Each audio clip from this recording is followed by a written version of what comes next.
Hey guys, it's Captain Larry here with Black Frost Productions. Today I will be giving you an in-depth tour of Tantive 4 and our Star Wars Acclamator class cruiser. Now today we're going to be starting with Tantive 4. Now as you might remember, this ship was in Star Wars Episode 4, A New Hope. It is a blockade runner that transported C-3PO and R2-D2 to the planet Tatooine, in which they eventually escaped from.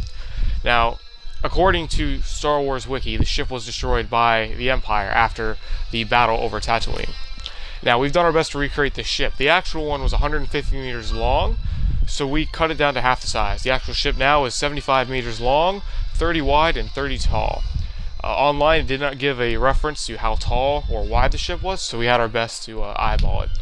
All 11 engines are there, and they make up roughly 1/3 of the ship, as it would in the movie.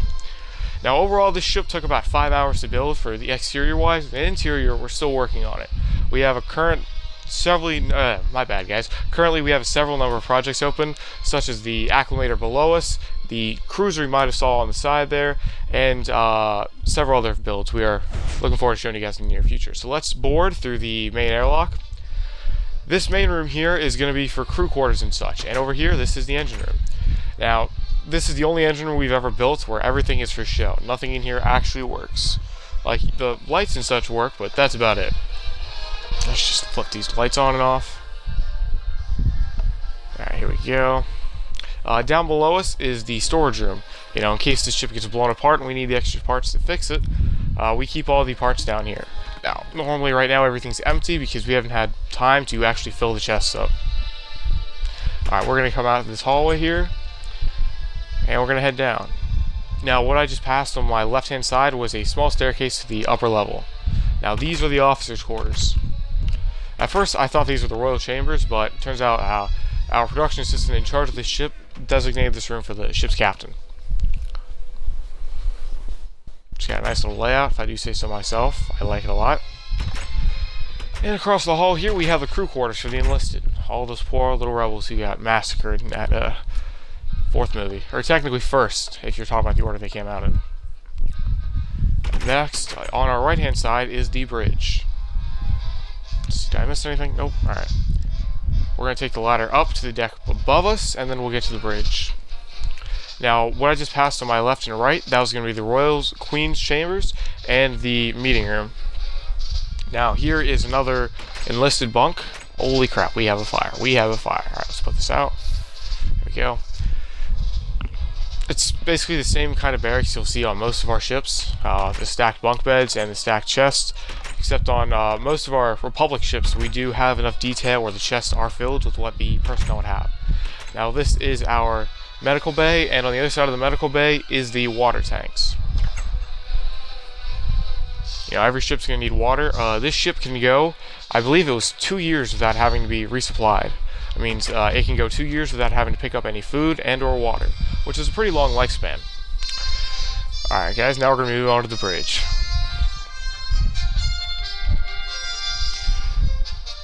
Alright, once again, we do have the tactical display board with the glasses. Red equals bad guy, blue equals friendly, or all clear.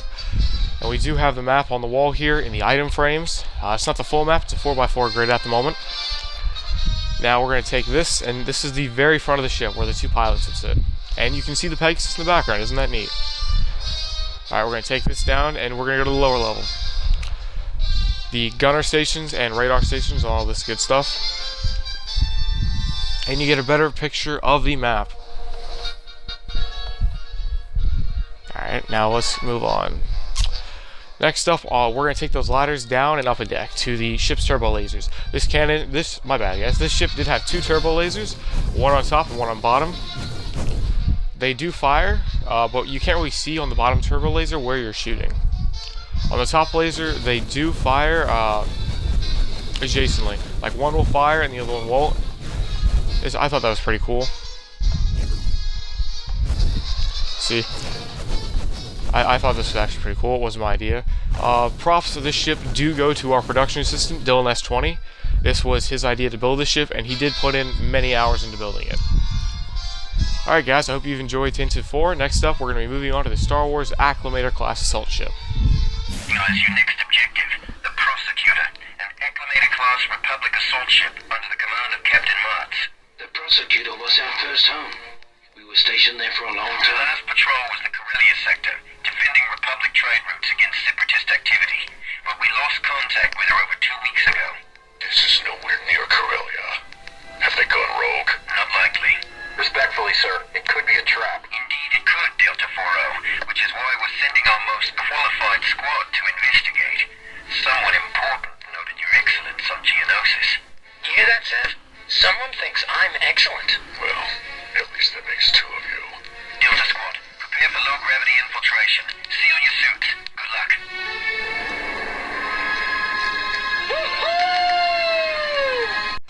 Alright guys, I hope you enjoyed that. That was a little cutscene from Star Wars Republic Commando, where we first get a real good sense of what the Acclamator class is. Now, I did grow up playing that game for the PC, so I did my best to kind of recreate the interior of this ship based on that game. Now, like in the game, we're going to board here through the Proton Torpedo Bay. We're going to go up here. Keep in mind, guys, this ship is still a work in progress. I just wanted to get it out there and show you guys what we've been up to. Now, we're going to hit this button here, and the bulkhead door is going to open. And we're going to head to our first barracks. Now, as an assault ship, this class ship did have a crew count of, I believe it's 2,000, and a troop capacity of 6,000. Now, that's a lot of that's like a lot of manpower. So, we're doing our best to make this ship have as many barracks as possible. Alright, as you guys can see, it's crap tons of barracks. And we're going to back out down this hallway to the Armory, which is one of the two main armories we have set up so far. In this armory, we do have armor for the 501st Division, and I can't remember the other two, what they were named.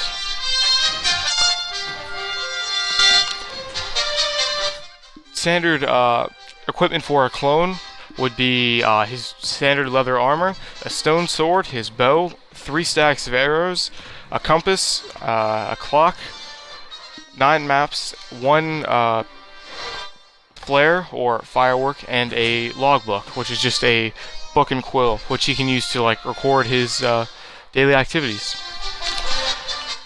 Alright, now we're going to head down this hallway here, and we are going to take a left. I'm going to show you guys our mess hall. It's one of the few mess halls we have built so far. There's only 2. The other one's on the exact opposite side of the ship.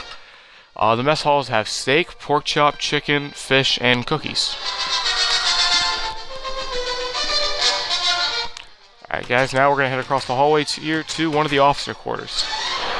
You know, they have a bit of luxury, all that stuff. If you guys remember seeing the floor to this room when we were on the lower deck, that won't be visible later on because there is a small redstone deck in between this one and the lower deck. So they won't be able to see anything. Now we're going to take this back hallway here to the Commando Quarters.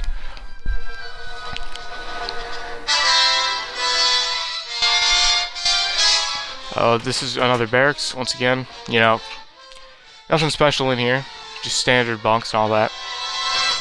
Now on the other side of this room though, that's the Commando Barracks. So once again we have another mess hall.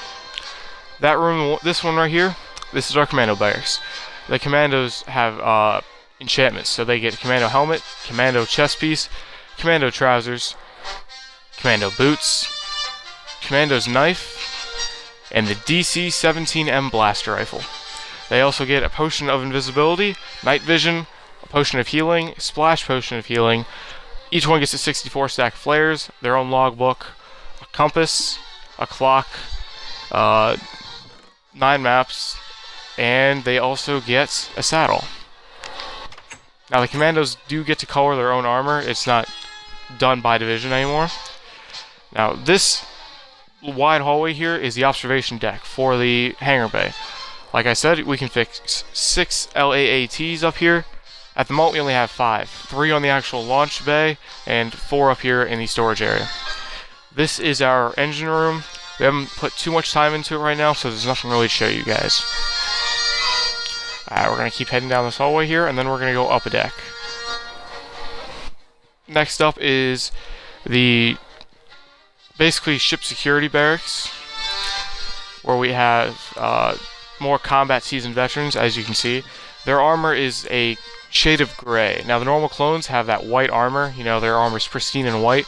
These guys are gray. They've seen some combat. They're not rookies. Now I'm going to see if I can find a pair of black armor. Those are like the guys who have been around since the beginning. They have seen so much combat, it's not funny. In the other barracks here, we do have white armor, which is some newbies. Say the clones lost some of their men in the previous battle, these are their replacements. Now on the right hand side here, this is a storage room where we do keep the extra commando parts. The DC-17 blasters, the chest piece, and the rest of the armor. And in that last chest, we do keep the commando knives.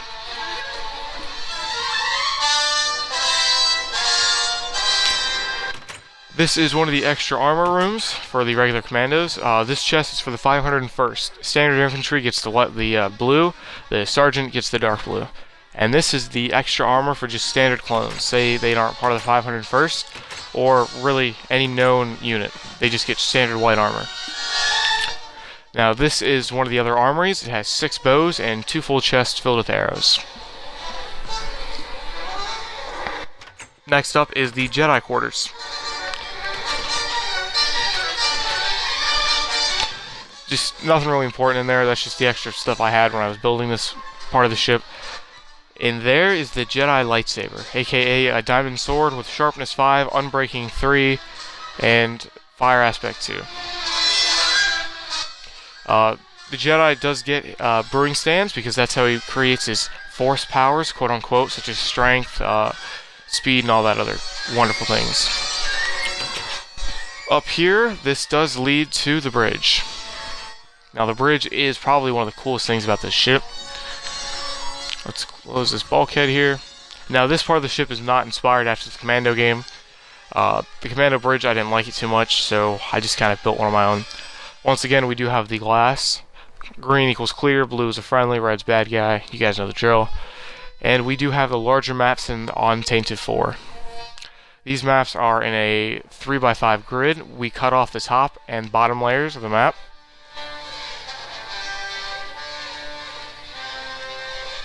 As you can see on the map there, you see the Acclamator, the Jedi Cruiser, the Pegasus, the UNSC Light Frigate, and the Galactica. Now, something cool about this ship, these buttons do fire the main turbo lasers. I thought that was ridiculously cool. It didn't take too much redstone engineering, just had to hide it in the walls, which is pretty simple. And they do fire on both sides of the ship, which was actually pretty cool. I had the whole production team, they were going absolutely bonkers because they thought that was really cool. Alright, we're going to take this ladder up and we're going to go on to the rest of the bridge. As you can probably see that giant gray streak on the right side, that is the Jedi Cruiser. We really do plan on showing you guys that pretty soon, but it's such a big ship. Up there is Tantive 4. Ooh. And also, you can probably see a gunship in the bottom left corner that just launched from the lower hangar bay of the Acclamator. Or not the Acclamator, my bad, of the Jedi Cruiser. Now, the only problem about having the turbo lasers fire charges is sometimes we light the outer hull on fire because the bullet drop from the fire charge is way too much. Now, next, I'm going to show you guys how we plan on reloading the turbo lasers. There are 2 airlocks here, one on either side. And they open up and it's just straight down to the turbo laser. So basically you run out there in the middle of combat, reload it, and then you run back in. Now, I mean, I know that's not how they do it in any of the movies of the show, but we can really devise a system that would automatically reload them and still look really good in the process. Alright guys, well I hope you enjoyed our video today of the Tantive 4 and of the RAS Prosecutor. If you guys have any likes or comments or even suggestions, please leave them down below. I'm Captain Larry. I hope you guys enjoyed our video today. I'll see you guys next time.